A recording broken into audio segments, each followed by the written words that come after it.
Na tomto videu si predstavíme procedúru Compute Global Values z ponuky Predictive Solutions a Transform.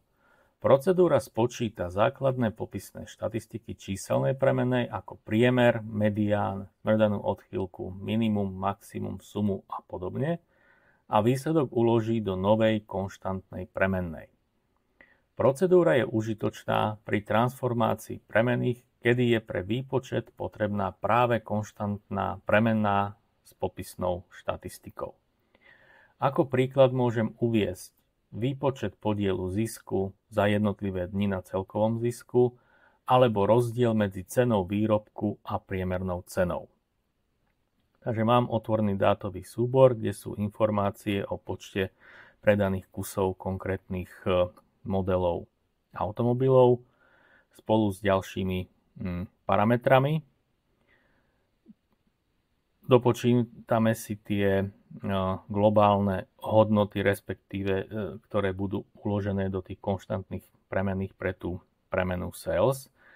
Takže z ponuky Predictive Solutions, Transform si zvolím procedúru Compute Global Values. Presuniem si premenu sales do zoznamu premenných, pre ktoré budú počítané tieto globálne hodnoty, respektíve tie konštanty. A pod tlačítkom Statistics si tam ešte okrem priemeru zvolím aj medián, sumu, prípadne minimum a maximum. Procedúra umožňuje okrem uloženia tých globálnych hodnôt uložiť tieto vypočítané popisné štatistiky ako nové premenné. Takže túto možno si zaškrtnem a spustím danú procedúru.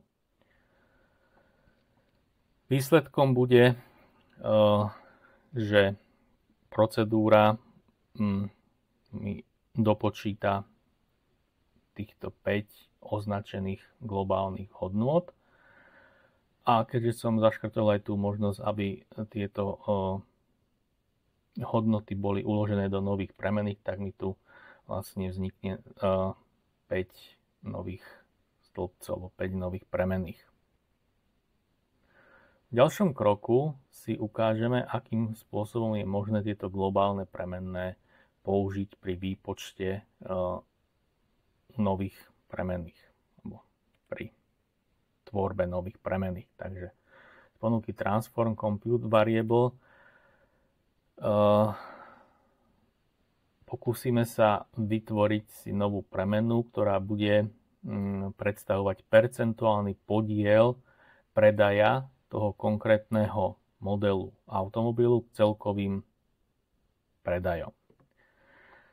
Takže nazvem si túto premennú ako percentage sales a do toho výrazu si presuniem premennú sales, ktorú budem deliť tou globálnou hodnotou sales podtržník sum. A celé to vynásobím ešte hodnotou 100.